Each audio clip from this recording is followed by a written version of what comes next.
तो स्वागत है आपका। मैं एक का तो नाम नहीं ले सकता, बहुत सारे लोगों ने इस मूवी की रिक्वेस्ट की है। मूवी का नाम है 9 यानी 9 और ये एक मलयालम मूवी है। लो, मलयालम भी हो गया। मूवी के डायरेक्टर है जेनिस मोहम्मद मजीद। डायरेक्टर भाई साहब ने एक अलग ही लेवल की साइंस फिक्शन मूवी बना दी। मुझे पूछा जाए तो डायरेक्टर ने मूवी नहीं क्वेश्चन मार्क बना दी और at the end of the movie director ने ऑडियंस पर एक क्वेश्चन मुंह पे फेंक के चले जाते हैं।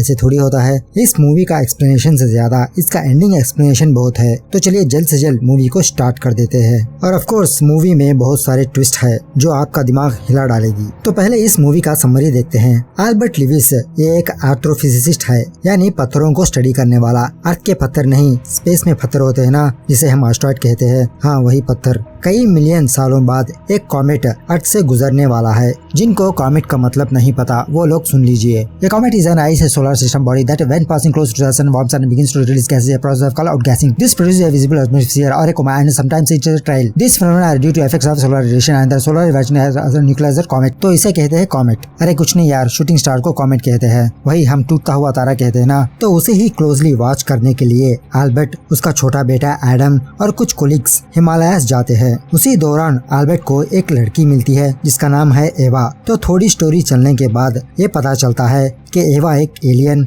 या तो एवा खुद वो कॉमेट ही है जो एडम को लेने के लिए आई है। और लास्ट दिन यानी 9th डे में एवा एडम को कहीं पर छुपा देती है और अर्थ से वैनिश हो जाती है। तो दोस्तों, क्या अल्बर्ट अपने बेटे को ढूंढ पाएगा? असल में एवा है कौन? क्या वो एक बुरी आत्मा थी या बुरी एंटिटी? आखिरकार एवा एडम को क्यों ले जाना चाहती थी? जानने के लिए वीडियो पूरा देखना जरूर। तो मूवी की शुरुआत होती है इन द ईयर ऑफ 1990, जहाँ पर अल्बर्ट छोटा बच्चा होता है और उसी दिन चंद्र ग्रहण होता है। अल्बर्ट और उसके फादर उस चंद्र ग्रहण को देखने के लिए अपने घर से बाहर आते हैं और उसी बीच एडम अपने फादर से उस चंद्र ग्रहण के बारे में पूछता है। तो अल्बर्ट के फादर अल्बर्ट को सोलर सिस्टम और गैलेक्सी के बारे में फुल डिटेल से बताने लगते हैं। वो सुनकर अल्बर्ट को साइंस में इंटरेस्ट होने लगता है और वो साइंटिस्ट बनना चाहता है। तो कुछ दिनों बाद अल्बर्ट एक थ्योरी बनाकर और उसे एनवेलप में रख देता है और उस एनवेलप को अपने क्लास टीचर यानी मिस मिर्सी को देता है और कहता है इस एनवेलप को डॉक्टर इनायत खान को पोस्ट कर देना। यानी डॉक्टर इनायत खान एक बहुत ही बड़े साइंटिस्ट है। तो यहाँ पर ये पास्ट का सीन खत्म होता है। अब आते हैं प्रेजेंट पर, जहाँ पर एक न्यूज बहुत जबरदस्त तरीके से चलती रहती है। यानी आने वाले दिनों में एक बड़ा सा कॉमेट अर्थ से गुजरने वाला है और इसे ही लेकर दुनिया के सारे लोग घबराने लगते हैं और कुछ लोगों का ये भी कहना होता है कि this is the end of the world. तो उसके बाद अल्बर्ट और उसका बेटा एडम का इंट्रोडक्शन होता है। फिलहाल एडम की वाइफ एनी इस दुनिया में नहीं है। यानी जब एनी एडम को जन्म दिया था उसी वक्त एनी की मौत हो गई थी। तो जब से लेते हुए आज तक अल्बर्ट ने दूसरी शादी नहीं की। ये खुद एडम का ख्याल रखने लगता है। तो यहाँ पर एडम जिस स्कूल में जाता वहाँ पर कंप्लेंट्स बहुत सारे होते हैं इसके खिलाफ। इससे अल्बर्ट बहुत परेशान हो जाता है और उसे डांटने लगता है। लेकिन एडम कहता है आई मिस माय मॉम। तो कुछ दिनों बाद एनी की डेथ एनिवर्सरी होती है और उसी दिन एडम का भी हैप्पी बर्थडे होता है। तो उस डेथ एनिवर्सरी में एनी का भाई भी आया हुआ रहता है। इसका नाम है जेम्स। एक्चुअली में जेम्स की फैमिली एडम को और अल्बर्ट को पसंद नहीं करती, क्योंकि जेम्स का मानना ये था एनी की मरने की वजह एडम ही है। और एक दिन जब एडम और जेम्स का बेटा ये दोनों टेरेस पर खेल रहे थे तो एडम ने जेम्स के बेटे को ऊपर से धक्का दे दिया था। उसी के कारण जेम्स का बेटा अपाहिज हो गया और जेम्स का मानना ये था कि एडम एक मनहूस लड़का है। तो उसके बाद अल्बर्ट कुछ स्टूडेंट्स को एस्ट्रोफिजिक्स के बारे में लेक्चर देने के लिए एक ऑडिटोरियम में जाता है। तो यहाँ पर स्टूडेंट्स के बीच और अल्बर्ट के बीच बहुत सारे क्वेश्चन आंसर्स होते हैं। तो एक स्टूडेंट अल्बर्ट से ये क्वेश्चन पूछता है कि ये जो आने वाला कॉमेट है ये कहाँ का है? तो अल्बर्ट उन स्टूडेंट्स को जवाब देते हुए कहता है ये कॉमेट कहीं का भी हो सकता है। यानी ये कॉमेट हमारे गैलेक्सी का भी हो सकता है या दूर कहीं दूसरे गैलेक्सी का भी हो सकता है। और ये कॉमेट इतना बड़ा है जितना माउंट एवरेस्ट जैसा, और उसी के कारण इस कॉमेट की बहुत स्ट्रॉन्ग इलेक्ट्रोमैग्नेटिक फील्ड है। और ये कॉमेट हमारे धरती से 9 दिनों तक गुजरेगा, जिसके कारण से हमारे धरती के कोई भी इलेक्ट्रिसिटी डिवाइस काम नहीं करेगी। For example phone, satellite, TV, car, bikes, even though watches क्यों ना हो, सारे के सारे इन 9 दिनों तक बंद पड़ जाएंगे। सिंपल से कहा जाए तो इन 9 दिनों तक हमारी अर्थ एक इलेक्ट्रोमैग्नेटिक बबल में रहती है और हम इसके इन्फ्लुएंस में रहते हैं। No social media, nothing. तो दूसरा क्वेश्चन होता है इंटरनेट में बहुत सारी थियरीज है, इसके बारे में आपका क्या ख्याल है? तो अल्बर्ट कहता है थियरीज का क्या है, कुछ भी बना ले सकते सकते हैं और बर्मुडा ट्रायंगल का एग्जाम्पल देते हुए उन स्टूडेंट्स को समझाता है। तो कई सालों पहले एक कॉमेट वहाँ पर गिरा था, उसी के कारण वहाँ पर अभी भी वो इलेक्ट्रोमैग्नेटिक फील्ड वहाँ पर मौजूद है और उसी के कारण जो भी जहाज या बोट वहाँ पर से गुजरती है तो वहाँ का सैटेलाइट सिग्नल कट हो जाता है और उसी के कारण वहाँ पर एक्सीडेंट होने लगते हैं। तो दोस्तों ये बात एब्सोल्युटली राइट है। बर्मुडा ट्रायंगल के बारे में आपने सुना ही होगा, तो ये सिर्फ इलेक्ट्रोमैग्नेटिक फील्ड की वजह से ही ऐसा होता है। तो तीसरा क्वेश्चन होता है, क्या ये कॉमेट एलियन की तरफ से क्या मैसेज है? तो अल्बर्ट कहता है ऐसा तो नहीं कहा जा सकता। जब भी ऐसा मौका आता तो एंशिएंट लोग अपने अपने गॉड्स को पूजने लगते हैं ताकि किसी को हार्म ना हो। यानी मिलियन सालों पहले भी ऐसा एक कॉमेट धरती से गुजरा था। तो यानी वे यहाँ पर ये लेक्चर खत्म होता है। तो उसी दिन रात अल्बर्ट और उसके 2 कोलिग्स सुपरमार्केट जाते हैं तो वहाँ पर बहुत हंगामा देखते हैं। यानी सारे लोग 9 दिन का सामान इकट्ठा करते रहते हैं। अरे भाई 9 दिन ही की तो बात है, यहाँ तो हम 21 दिन से घर में ही बैठे हैं। तो उसके बाद डॉक्टर इनायत खान अल्बर्ट से मिलने के लिए आता है। ये इसका सुपीरियर है। डॉक्टर खान अल्बर्ट को हिमालयस जाने के लिए कहता है क्योंकि उस कॉमेट को स्टडी करना वहाँ से बहुत आसानी होगी और डॉक्टर खान अल्बर्ट को उस कॉमेट के बारे में आर्टिकल भी लिखने को लिए कहता है और वो आर्टिकल टाइम्स मैगजीन में छपेगा जिसके कारण इन दोनों की पॉपुलैरिटी बढ़ेगी, इन दोनों का नाम होगा। तो वहाँ पर कुछ एंशिएंट लोग भी मौजूद है जो इस कॉमेट के बारे में जानते हैं। तो ये सारा सब कुछ ये आर्टिकल बनाने के लिए कहता है, इसीलिए डॉक्टर इनायत खान अल्बर्ट को हिमालयस जाने के लिए कहता है। तो वहीं पर डॉक्टर इनायत खान का एक छोटा सा कॉटेज भी है। अल्बर्ट को और उसकी टीम को उसी कॉटेज में रहने के लिए कहता है। तो उसके लिए अल्बर्ट भी मान जाता है और दूसरे दिन ही अल्बर्ट और उसका बेटा एडम और कुछ कोलिग्स हिमालयस के लिए निकल जाते हैं और वहाँ से अल्बर्ट और एडम ये दोनों इनायत खान के कॉटेज जाते हैं जहाँ पर एक केयरटेकर रहता है और इसका नाम है हक्का। तो उसी तरह अल्बर्ट की टीम एक स्पॉट ढूंढ लेती है जहाँ से उस कॉमेट को ऑब्जर्व किया जाए। यानी वहाँ पर एक वॉच टावर होता है, वहीं पर वो लोग टेंट लगाकर कैंप कर लेते हैं। अब चूंकि कार्स तो नहीं चलने वाली तो उसी कॉटेज के पास एक खटारी सी कार पड़ी हुई रहती है। अल्बर्ट उस कार की बैटरी निकाल देता है और उस कार को थोड़ा बहुत अल्टर करता है। यानी जब अल्बर्ट उस कार की इंजन को घुमाता है तब जाके वो कार स्टार्ट होगी। यानी अल्बर्ट उस कार को मैनुअली कर देता है ताकि वो कहीं पर भी आ जा सके। तो उसी दिन रात अल्बर्ट अपने कुछ पुरानी यादें ताज़ा करता है। यानी वो अपनी वाइफ एनी के बारे में सोचता रहता है। यानी वो दोनों कैसा मिले थे, वो दोनों किस तरह शादी किया था और उसी तरह एनी जब प्रेग्नेंट हुई थी ये खुशखबरी अल्बर्ट को सुनाती है। तो ऐसे ही फ्लैशबैक चलते रहते हैं और बैकग्राउंड में म्यूजिक भी चलता रहता है। तो यहाँ पर मैं और एक बात बता दूं, अल्बर्ट को कभी कभी एनी दिखती रहती है और अल्बर्ट एनी से बातें भी करता रहता है।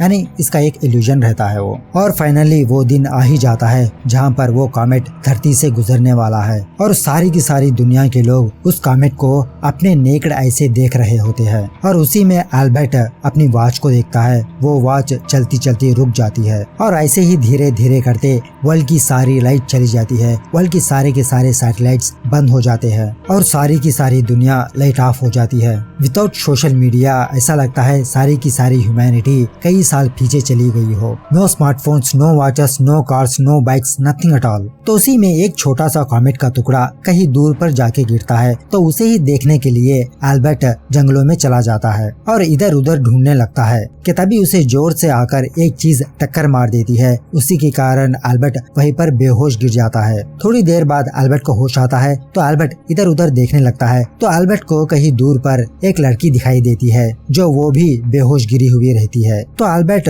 फौरन उस लड़की को अपने कार में बिठाकर उस कॉटेज लाता है और उस लड़की को एक कमरे में रेस्ट करने के लिए छोड़ देता है और इसी लड़की का नाम है एवा। और जब अल्बर्ट बाहर जाता है तो अल्बर्ट की कार में इस लड़की की बैग होती है और इसी के बैग में वो कॉमेट का छोटा सा टुकड़ा जलता हुआ नजर आता है। अल्बर्ट उस टुकड़े को दूर फेंक देता है और उसे छूने की कोशिश करता है लेकिन वो बहुत ही हीट रहता है, यानी बहुत ही गर्म। तो अल्बर्ट अपने कॉटेज जाकर कुछ ग्लव्स पहन लेता है और उसे लेकर एक छोटे से स्टोर रूम में रख देता है। तो ये होने के बाद दूसरे दिन सुबह अल्बर्ट एवा के कमरे में आता है और यहाँ पर इन दोनों का इंट्रोडक्शन होता है। तो उसी में अल्बर्ट एवा से उसकी स्टोरी पूछता है कि तुम उन जंगलों में क्या कर रही थी। तो एवा बताती है, तो मैं और मेरे फ्रेंड्स उस कॉमेट को क्लोजली वॉच करने के लिए हिमालयस आए थे। तो वहाँ पर बहुत सारी भीड़ थी। तो ऐसे ही अचानक से वो लोग इधर उधर भागने लगे और मैं उसी में रास्ता भटक गई थी। और मैं भटकते भटकते जंगलों में आ गई थी। तो ये सुनने के बाद एल्बर्ट एवा को रेस्ट करने के लिए कहता है और उसके कमरे से चला जाता है। बाहर आने के बाद हक्का और अपना बेटा एडम से कहता है उस लड़की को डिस्टर्ब मत करो,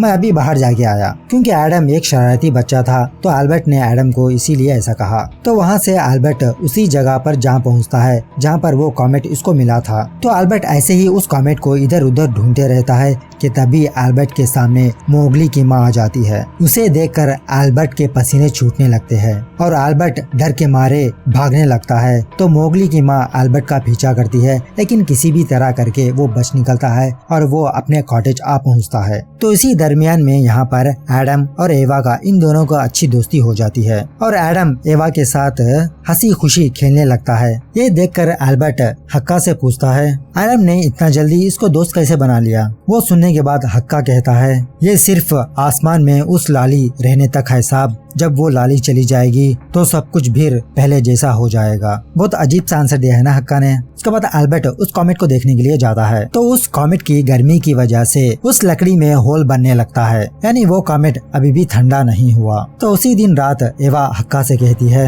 आप कितना काम करते हो, आप जल्द से जल्द घर चले जाओ, आपकी फैमिली आपका इंतजार करती रहती है। तो हक्का कहता है मेरा परिवार मेरा भगवान है। बहुत अजीब से आंसर है ना हक्का के। तो खैर हक्का वहाँ से चला जाता है। उसके बाद एवा एडम के पास आती है और एडम को उकसाने लगती है कि वो दीवारों पर अपना डायग्राम डाले, क्योंकि एडम को डायग्राम्स ड्रा करना बेहद पसंद है। अबे क्या बुक पेपर नहीं है क्या। तो उसी तरह बच्चा एडम भी एवा की बातों में आकर उन दीवारों पर डायग्राम्स डालना शुरू कर देता है। तो दूसरे दिन सुबह एल्बर्ट उस कॉमेट को एक लोहे के बॉक्स में रखता है और उसे अपने कोलिग्स को दिखाने के लिए ले जाता है। तो उसी तरह एवा को उसके फ्रेंड्स के पास छोड़ने के लिए भी जाता है। तो एल्बर्ट एवा को एक बाजार में छोड़ देता है और वहाँ से चला जाता है और वहाँ से वो एक विलेज आता है, क्योंकि एल्बर्ट को उस कॉमेट के बारे में आर्टिकल लिखना था। तो एल्बर्ट उन गाँव वालों से उस कॉमेट के बारे में पूछना शुरू कर देता है उसके बारे में और जानने के लिए, लेकिन वो गाँव वाले उस कॉमेट को अपशगुन मानते हैं। तो यहाँ पर जब एवा शॉपिंग कर रही होती है तो एवा को देखकर एक औरत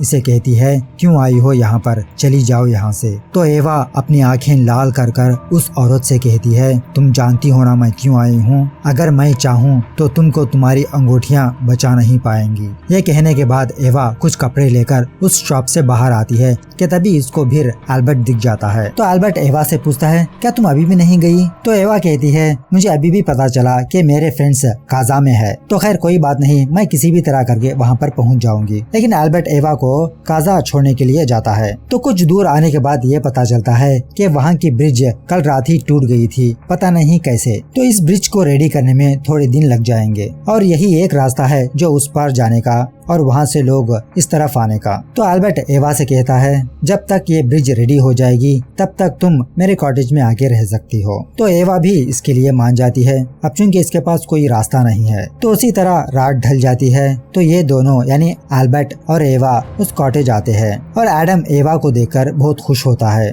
क्योंकि फिलहाल एवा ही एडम की बेस्ट फ्रेंड है। अब चूंकि एल्बर्ट के पास इतना टाइम नहीं होता कि वो एडम के साथ अपना टाइम बिता सके। तो उसी दिन रात एल्बर्ट एडम्स के डायग्राम देखता है जो उसने दीवारों पर डाले थे। ये देखकर एल्बर्ट को बहुत गुस्सा आता है और एल्बर्ट एडम पर चिल्लाने लगता है, उसको डांटने लगता है। तो ये सारा नजारा एवा ऊपर से देख रही होती है और ये नजारा देखकर एवा बहुत खुश होती है। तब एडम समझ जाता है कि एवा इसकी बेस्ट फ्रेंड नहीं है और एडम एवा से कट्टी कर लेता है। तो उसी रात एल्बर्ट एडम को उसके कमरे में सुलाकर ये काम के लिए निकल जाता है। तो मौका देखकर एवा एडम को डराने लगती है, यानी एवा एडम को पकड़ कर कहती है तुम हमेशा अपनी डैड की बात माना करो, डैड को कभी भी डिस्टर्ब मत किया करो। तो ऐसे ही डराते धमकाते एवा अपनी आंखें लाल करती है। वो देखकर एडम एवा से पूछता है आखिरकार कौन हो तुम।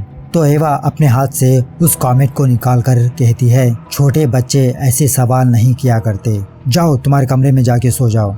और एवा एडम को घसीटते हुए उसके कमरे में ले जाती है और एडम डैड डैड कहकर चिल्लाने लगता है। तो एवा एडम को उसके बेड पर सुलाकर कहती है अगर तुमने जरा भी आवाज की तो मैं फिर आऊंगी और तुमको हर्ट करूंगी। तो इस तरह उस रात एवा एडम को डरा धमकाती है। तो दूसरे दिन सुबह एल्बर्ट एडम के पास आता है। तो एडम झटके से घबराने लगता है। एल्बर्ट एडम को ब्रेकफास्ट के लिए बुलाता है। तो वहीं पर एवा भी आती है और एवा एडम से कहती है कल रात जो तुमने देखा वो रियल रियल है, वो कोई ख्वाब नहीं, और ये बात तुमने किसी को बताई तो मैं तुम्हें छोड़ूंगी नहीं। उसके बाद जब ये तीनों ब्रेकफास्ट कर रहे होते हैं तो एडम एवा पर चिल्लाने लगता है और कहता है, क्यों आई हो तुम यहाँ पर, क्यों आई हो मेरे और मेरे डैड के बीच में, चली जाओ यहाँ से। ऐसा चिल्लाकर एडम वहाँ से उठकर चला जाता है। ये देखकर एल्बर्ट एवा से सॉरी कहता है और एडम को मनाने के लिए उसके पास जाता है। तो वहीं पर एडम अपनी डैड से कहता है, डैड प्लीज मुझे छोड़ के तो नहीं जाओगे ना, प्लीज मुझे कभी भी छोड़ के मत जाओ, मुझे बहुत डर लग रहा है। तो एल्बर्ट कहता है, मैं तुम्हें क्यों छोड़ के जाऊंगा, हाँ अगर तुम गलती करते हो तो थोड़ी देर के लिए मुझे गुस्सा आता है, उसके बदले में मैं तुम्हें डांट देता हूँ, इसका थोड़ी मतलब है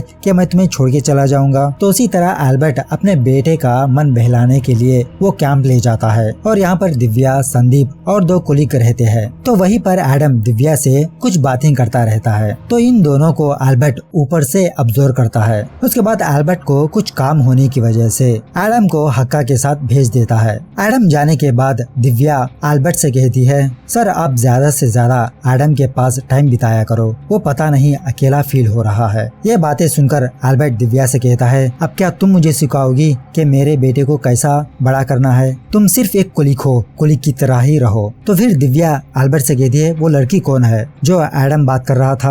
वो सुनने के बाद एल्बर्ट यहाँ पर दिव्या की बात को काट देता है और उसे रिपोर्ट लाने के लिए वॉच टावर भेज देता है। तो इसी तरह घूमते घूमते एवा एल्बर्ट के कैंप पर आ जाती है। यानी एवा को उस कॉटेज में बोर फील हो रहा था तो वो ऐसे ही घूमने के लिए बाहर आई है। तो वहीं पर एल्बर्ट थोड़ा बहुत स्ट्रेस महसूस कर रहा होता है। तो उसकी स्ट्रेस को दूर करने के लिए एवा उसे आंखें बंद करने के लिए कहती है और एक सॉन्ग गाने लगती है। एवा एल्बर्ट से कहती है, इस सॉन्ग से आपका स्ट्रेस पूरा का पूरा दूर हो जाएगा। तो इसी दरमियान में एवा स्मोक का रूप ले लेती है और दिव्या के पास जाती है और देखते ही देखते दिव्या को उस वॉच टावर से धक्का दे देती है और दिव्या ऊपर से नीचे गिर जाती है। ये सुनकर एल्बर्ट वहाँ पर आता है, लेकिन दिव्या मरी नहीं होती, वो कोमा में चली जाती है। तो एल्बर्ट दिव्या को फौरन एक लोकल हॉस्पिटल ले आता है। तो वो डॉक्टर एल्बर्ट से कहता है, मैंने ऑपरेशन तो कर दिया है, जान का कोई खतरा नहीं, जब ब्रिज रेडी हो जाएगा तब आप दिव्या को एक बड़ी हॉस्पिटल ले जाकर वहाँ पर ट्रीटमेंट शुरू कर सकते हो। वहाँ से एल्बर्ट कॉटेज आता है, लेकिन एडम अभी भी जाग रहा होता है। तो ऐसा देखकर एल्बर्ट एडम से कहता है, तुम अभी भी जाग रहे हो, जाओ जाके सो जाओ, बहुत रात हो गई। तो एडम एल्बर्ट से कहता है, डैड मुझे आपसे कुछ पर्सनली बात करनी है, पर्सनल मतलब बहुत पर्सनल। तो उसी तरह ये दोनों एक कमरे में जाते हैं और यहाँ पर एडम एल्बर्ट से कहता है, डैड एवा को आप जल्द से जल्द यहाँ से भेज दो, एवा और कोई नहीं, वो कॉमेट ही है और दिव्या को मारने में भी एवा का ही हाथ है। तो ऐसे ही इन दोनों के बीच बातें चलती रहती है। तो यहाँ पर एवा उस कॉमेट को लेकर एनर्जी हासिल करती रहती है, लेकिन यहाँ पर एल्बर्ट एडम की बातों पर नहीं मानता क्योंकि वो बच्चा है। उसके बाद सेम रूटीन की तरह एल्बर्ट एडम को उसके कमरे में सुलाकर ये काम के लिए निकल जाता है। तो एल्बर्ट जाने के बाद एडम सारे दरवाजे खिड़कियां बंद कर देता है और कंबल ओढ़कर सो जाता है। और थोड़ी देर बाद धुएं के शक्कर में एवा एडम के पास आती है और एवा एडम से कहती है, मैं यहाँ पर तुमको लेने के लिए आई हूँ, अगर तुमने ये बात किसी को बताई तो मैं तुम्हें मार दूंगी और तुम्हारे डैड को भी मार दूंगी और 9वें दिन मैं तुमको इस दुनिया से लेकर जाऊंगी। अब तुम इस दुनिया में चंद दिनों के मेहमान हो तो सांस लो जितनी सांस लेना चाहते हो। तो ऐसा कहने के बाद एवा वहाँ से चली जाती है। दूसरे दिन सुबह एल्बर्ट, एडम, एवा ये तीनों की मोनास्ट्री जाते हैं, यानी ये एक पवित्र जगह है जहाँ पर आने के बाद एवा एल्बर्ट को अंदर आने से मना कर देती है। वो उसे कुछ बहाना बना देती है। तो अंदर सिर्फ एल्बर्ट और एडम ही जाते हैं। तो ऊपर आने के बाद एल्बर्ट एक मॉन्क से मिलता है और इन दोनों के बीच हिंदी में कन्वर्सेशन होती है। तो एल्बर्ट उस मॉन्क से पूछता है, क्या आप उस कॉमेट से नहीं डरते? तो वो पंडित एल्बर्ट से कहते हैं, इसमें डरने की बात क्या है, ये तो सिर्फ उस ऊपर वाले की एक छोटी सी झलक है, इसमें क्या डरने की बात है। तो ऐसे ही बातों में वो मॉन्क एल्बर्ट से कहता है, तुम्हारे आंखों में मुझे डर नजर आता है, तुम एक अंधेरे में घिरे हुए हो और वो अंधेरा तुमको भी और तुम्हारे बेटे को भी ले डूबेगा। तुम्हारा फर्ज बनता है कि तुम अपने बेटे की रक्षा करो, उसकी हिफाजत करो, यही तुम्हारी डेस्टिनी है। तुम्हें इस अंधेरे का सामना करना होगा और उसे हराना होगा और ये सिर्फ तुम कर सकते हो। So protect your son, bless you my son. यह होने के बाद एडम और एल्बर्ट बाहर आते हैं तो एडम एल्बर्ट से कहता है, ये देखो पिताजी, ये एक पवित्र जगह है, इसी के कारण वो चीज अंदर नहीं आई है। यानी एडम एवा को पॉइंट आउट कर एल्बर्ट को समझाने की कोशिश करता है, लेकिन फिर भी एल्बर्ट समझ नहीं पाता। तो उसी रात एवा हक्का से कहती है, बहुत रात हो चुकी है, आप अपने घर चले जाओ, वरना इस घोर अंधेरे में आप अपना रास्ता भटक जाओगे। तो हक्का कहता है, मुझे मेरा भगवान रास्ता दिखाएगा। तो एवा कहती है, देख लेंगे। तो सेम उसी तरह एवा उस रात एडम को डरा धमका रही होती है। तो ये नजारा खिड़की में से हक्का देख लेता है और इसको देखते हुए एवा हक्का को देख लेती है और वहाँ से हक्का अपनी साइकिल लेकर भागने लगता है। लेकिन एवा एक स्मोक की शक्ल में हक्का के पास पहुँच जाती है और हक्का को नुकसान पहुँचाती है। यानी बाद में पता चलता है कि हक्का मरा नहीं होता, वो जिंदा ही रहता है। तो उसके बाद एल्बर्ट कॉटेज आता है तो एवा एनी का रूप ले लेती है, यानी एल्बर्ट की वाइफ का, और उसे सेड्यूस करने लगती है। और धीरे धीरे एवा एल्बर्ट को कहती है कि तुम एडम को मुझे दे दो, मैं एडम को मेरे साथ ले जाना चाहती हूँ। यानी इन सिंपल वे एवा एल्बर्ट को हिप्नोटाइज करने लगती है कि तभी एल्बर्ट एवा को दूर ढकेल देता है और एवा अपनी आंखें लाल करने लगती है। तो अब जाके एल्बर्ट को समझ आता है तो वो फौरन एडम के पास जाता है। यहाँ पर एडम पहले से ही अपना बैग लेकर रेडी होता है कि कब मैं भागूं। तो उसी तरह वो दोनों उस कॉटेज को छोड़कर बाहर आते हैं और कहीं दूर जाकर कार में ही रात बिताते हैं। जब सुबह होती है एल्बर्ट एडम को कैंप ले आता है। संदीप से कहता है, मैं आने तक इसकी देखभाल करना, मैं थोड़ी ही देर में आया। तो वहाँ से एल्बर्ट उस कॉटेज जा पहुँचता है, यानी वो कॉमेट को लेने के लिए, लेकिन वहाँ पर वो कॉमेट नहीं होता। तो एवा के बारे में बताने के लिए एल्बर्ट पुलिस स्टेशन जाता है उसके खिलाफ कंप्लेंट दर्ज करवाने के लिए। लेकिन यहाँ पर ये पुलिस वाला एल्बर्ट से कहता है, अब ये चीज लोगों के दिमाग के साथ गोटियां खेल रही है, सारी दुनिया के लोग इसी से परेशान है और आप लोग साइंटिस्ट बता दिया था कि इससे कुछ भी नहीं होगा। लेकिन यहाँ पर तो मामला उल्टा ही है। तो ऐसे ही वो इंस्पेक्टर कंप्लेंट लेने से मना कर देता है और फाइनली वो इंस्पेक्टर एल्बर्ट से कहता है, जान जवान हो, अपनी खुद की हिफाजत करो और ये 9 दिनों तक अपने बेटे की भी हिफाजत करो। तो वहाँ से एल्बर्ट जब कैंप आ रहा होता है तो सडनली एवा इसके सामने आ जाती है। तो एल्बर्ट सडनली अपनी कार को घुमा लेता है और उसकी कार एक दीवार से टक्कर खा जाती है। उसके कारण एल्बर्ट वहीं पर बेहोश गिर जाता है। तो यहाँ पर बहुत देर हो जाती है कि एल्बर्ट अभी भी नहीं आया। तो इसी की वजह से एडम संदीप को की मोनेस्ट्री ले जाने के लिए कहता है। तो इसी तरह वो दोनों की मोनेस्ट्री निकल जाते हैं। थोड़ी देर बाद एल्बर्ट को होश आता है और वहाँ से वो कैंप जाता है और वहाँ जाने के बाद इसको ये पता चलता है कि एडम और संदीप ये दोनों की मोनेस्ट्री गए हैं। तो यहाँ पर जब संदीप एडम को अपनी कार में की मोनेस्ट्री ले जा रहा होता है तो रास्ते में एक भैंस पड़ी हुई रहती है। उसको हटाने के लिए संदीप अपनी कार से उतरता है कि तभी एवा वहाँ पर आ जाती है कि सडनली एवा संदीप पर वार कर देती है और संदीप वहीं पर बेहोश गिर जाता है। ये देखने के बाद एडम वहाँ से भाग निकलता है तो उसे ही पकड़ने के लिए एवा उसके पीछे दौड़ती है। तो दोस्तों यहाँ पर लॉजिक मिस हुई है, यानी एवा जब स्मोक का शक्ल ले सकती है तो वो फौरन जाकर एडम को पकड़ सकती है, लेकिन नहीं, उसको भागना था, उसको रनिंग रेस करना था। तो खैर भागते भागते एडम एक कबीले के पास जा पहुँचता है और ये देख कर एवा वहाँ पर नहीं जाती, वो उल्टे पाँव पीछे लौट जाती है। तो उसी तरह एल्बर्ट एडम को और संदीप को ढूंढते हुए एक जंगल में जा पहुँचता है और वहाँ पर एल्बर्ट को एडम की बैग मिलती है। ऐसे ही ढूंढते ढूंढते एल्बर्ट उस कबीले में जा पहुँचता है और उस कबीले में एडम को पाता है और एल्बर्ट अपने बच्चे को अपने कंधे पर उठाकर ले जा रहा होता है कि तभी एडम की आँख खुल जाती है और एल्बर्ट के कंधे से उतरकर भागने लगता है। एल्बर्ट एडम को समझाता है कि मैं हूँ तुम्हारा डैड, यहाँ पर आओ, मेरे पास आओ। लेकिन एडम, मुझे नहीं चाहिए, मुझे कोई भी नहीं चाहिए कहकर वहाँ से भागने निकलता है। एल्बर्ट को कुछ भी समझ में नहीं आता, वो अपने बच्चे को बचाने के लिए उसके पीछे दौड़ता है। तो बैम सडनली एल्बर्ट के सामने एवा आ जाती है और फिर एल्बर्ट वहीं पर बेहोश हो जाता है। अबे कितनी बार बेहोश होगा बे ये। उसके बाद जब एल्बर्ट अपने आंखें खोलता है तो उसके सामने डॉक्टर इनायत खान बैठा हुआ होता है और यहाँ पर एक बहुत बड़ा सीक्रेट रिवील होता है। वो ये है कि एवा नाम की लड़की है ही नहीं है, यानी एल्बर्ट एवा को इमेजिनेशन कर रहा था और एल्बर्ट एक बीमारी से गुजर रहा है जिसका नाम है बाइपोलर शिजोफ्रेनिया। हाँ यही है। यानी आपने अपरिचित रूप तो देखा ही होगा, ये कि इंसान दो इंसान बसते हैं, तो उसी बीमारी का शिकार है ये एल्बर्ट। यानी एल्बर्ट ही एवा है और एवा ही एल्बर्ट है। एवा सिर्फ एल्बर्ट को ही दिखती है और किसी को नहीं। तो उसी तरह डॉक्टर खान एल्बर्ट को डे बाय डे याद करने के लिए कहता है। यानी डे 1 जब तुमको वो कॉमेट मिला था उसी दिन तुमको एवा मिली थी और तुमने एवा को कॉटेज लाया। डे 2 एडम ने एवा से दोस्ती किया था। यानी उस दिन एल्बर्ट एडम से बहुत फ्रेंडली बातें कर रहा था, अपना फ्रेंड मान रहा था और उसी तरह वो दिव्या का भी इंसिडेंट याद करने के लिए कहता है। यानी एल्बर्ट ने ही दिव्या को ऊपर से धक्का दे दिया। तो उसी तरह एल्बर्ट उस पंडित की बातें याद करता है। यानी अंधेरे के बारे में, डर के बारे में। वो अंधेरा और कोई नहीं एवा ही है जो एल्बर्ट के अंदर कहीं में छुपा हुआ था। तो दोस्तों यहाँ पर मैं सिंपल सा एक्सप्लेनेशन ये बता दूं कि एल्बर्ट अपनी पत्नी की मरने की वजह से बहुत डिप्रेस रहता था और उसी तरह एडम इसके लिए बोझ बनता जा रहा था, इसके लिए प्रॉब्लम्स क्रिएट कर रहा था जो इसके करियर के लिए बहुत प्रॉब्लम थी। इसी की वजह से एल्बर्ट अपने काम में फोकस नहीं रहता था। कहीं पर भी जाओ एडम के खिलाफ शिकायतें होती रहती थी। तो यही सारी सब चीजें एल्बर्ट के दिमाग में एडम के खिलाफ नफरत पैदा हो रही थी। और जिस दिन वो कॉमेट गिरा था और उस दिन वो नफरत बाहर आई, वो नफरत, वो डार्कनेस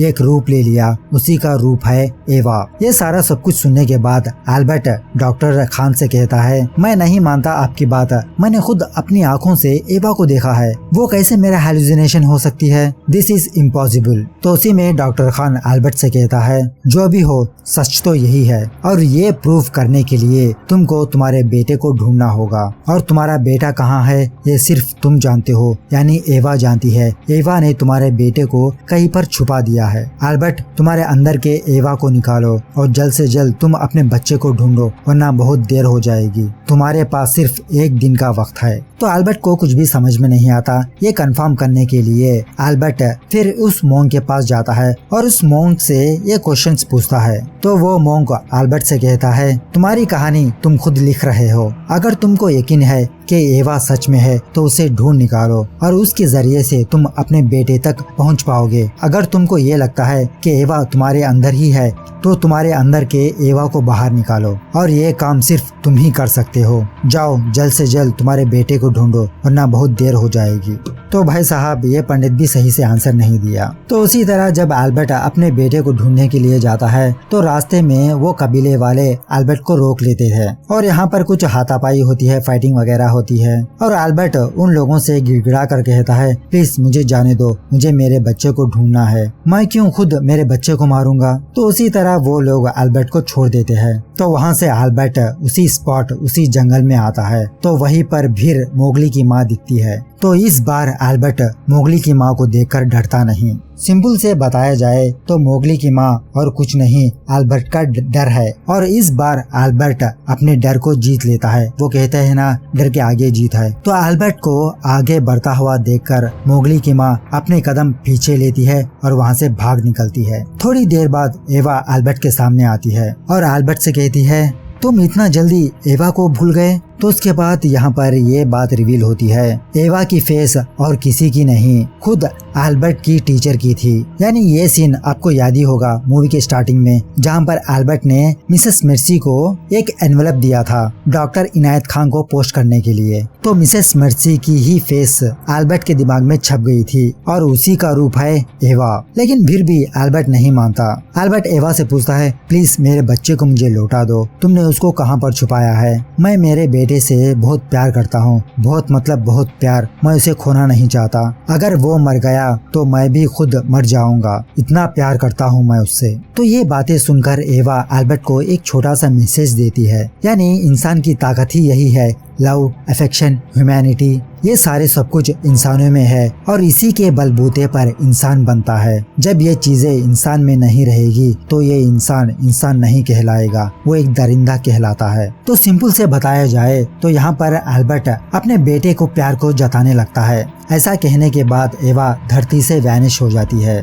बिना एडम का पता दिए। वो देखकर एल्बर्ट अपने घुटने टेक देता है कि तभी एनी उसके सामने आती है और उसको रास्ता बताती है। तो उसी रास्ते को फॉलो करते हुए एल्बर्ट एक केव में जाता है जहाँ पर एडम बेहोश पड़ा हुआ रहता है।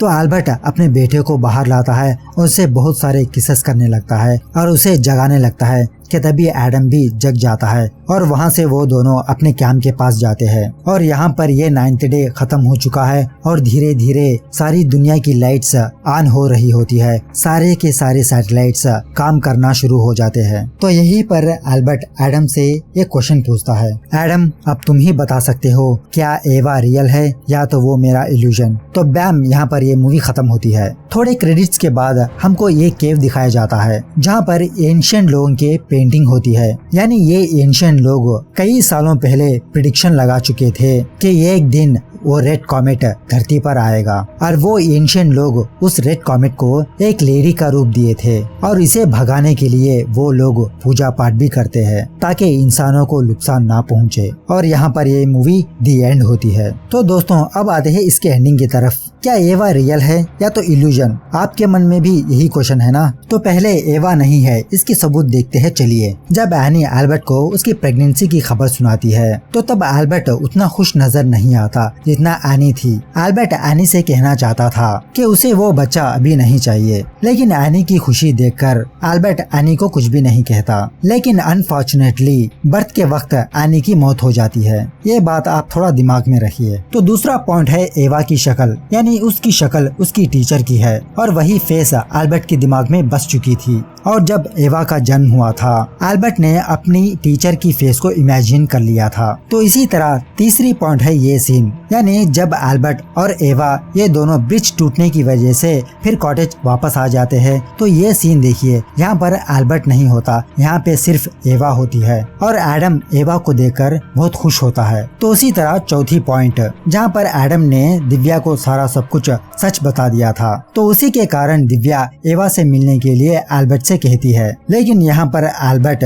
दिव्या को मना कर देता है क्योंकि एवा नाम की चीज है ही नहीं, तो दिव्या कहाँ से मिलेगी। फिफ्थ पॉइंट यानी यही मेन पॉइंट है। डॉक्टर इनायत खान खुद एल्बर्ट से कहता है कि एल्बर्ट एक बीमारी से गुजर रहा है जिसके कारण एल्बर्ट एवा को देख सकता है, एवा को इमेजिनेशन कर सकता है। तो दूसरा पॉइंट है ये पुलिस स्टेशन के पास, जहाँ पर ये पुलिस वाला एल्बर्ट को साफ कह देता है कि ये चीज लोगों के दिमाग के साथ गोटियां खेल रही है। यानी बताया जाए तो ये चीज सिर्फ एल्बर्ट को ही नहीं और कई सारे लोगों पर बीत रही होगी जो ये इंस्पेक्टर जानता है। और ये कौन लोग हैं? जो लोग उस कॉमेट को अपनी नंगी आंखों से देख रहे थे और उसी में चंद लोगों को ये बीमारी हुई है। तो दोस्तों ये हो गए एवा रियल ना होने के सबूत। अब आते हैं एवा रियल है इसके सबूत। जी हाँ, ये भी है इसमें।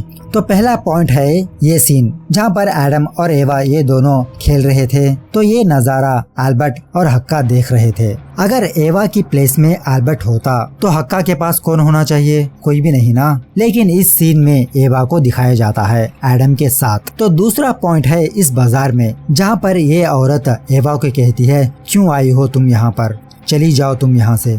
याद है ना आपको? तो यहाँ पर एवा अपने कपड़े खरीदने के लिए आई थी क्योंकि उस कॉमेट की वजह से उसके कपड़े जल गए थे और इसके पास कोई भी कपड़े नहीं है। तो इसे ही खरीदने के लिए एवा बाजार आई थी। तो मान लिया जाए एवा के प्लेस में एल्बर्ट था, तो एल्बर्ट को क्या जरूरत थी वो लेडीज के कपड़े खरीदे। अब चूंकि इसके पास वाइफ तो नहीं है जो वो लेडीज के कपड़े भी खरीदे, तो इस बात से भी ये पता चलता है कि एवा रियल है। तो तीसरा पॉइंट है इस जगह पर जहाँ पर संदीप एडम को ले जा रहा होता है, तब उसी वक्त एवा वहाँ पर आ जाती है और एवा संदीप पर हमला कर देती है। तो फिर थोड़ी देर बाद एल्बर्ट अपने बेटे को ढूंढते हुए उसी जगह पर आता है और उसी जंगल में जाता है। तो इससे भी ये बात पता चलती है कि एवा रियल है। तो दोस्तों आप क्या सोचते हो, क्या एवा रियल है या तो फिर एक इमेजिनेशन। तो ठीक इसी तरह डायरेक्टर ने ऑडियंस के ऊपर इसका आंसर छोड़ दिया है। ऑडियंस कुछ भी मान सकते हैं। डायरेक्टर ने दोनों को भी आंसर दे रखा है, एवा है भी एवा नहीं भी। लेकिन मेरा मानना है कि एवा नहीं है। मेन सबूत लेते हैं डॉक्टर इनायत खान का और उस पंडित का। यानी एवा एक नफरत थी जो अल्बर्ट के दिमाग में धीरे धीरे ग्रो हो रही थी और एक वक्त आकर वो एवा का रूप ले लिया था। तो उसी तरह वो एंशिएंट यानी वो केव के बारे में भी देखिए, जहाँ पर कई सालों पहले वो लोग उस डार्कनेस का शेप ड्रा किया था। तो बहुत चालाकी से डायरेक्टर ने इस मूवी को बनाया है, दाद देनी पड़ेगी यार। तो मिलते हैं अगली वीडियो में। Take care, tata, bye bye.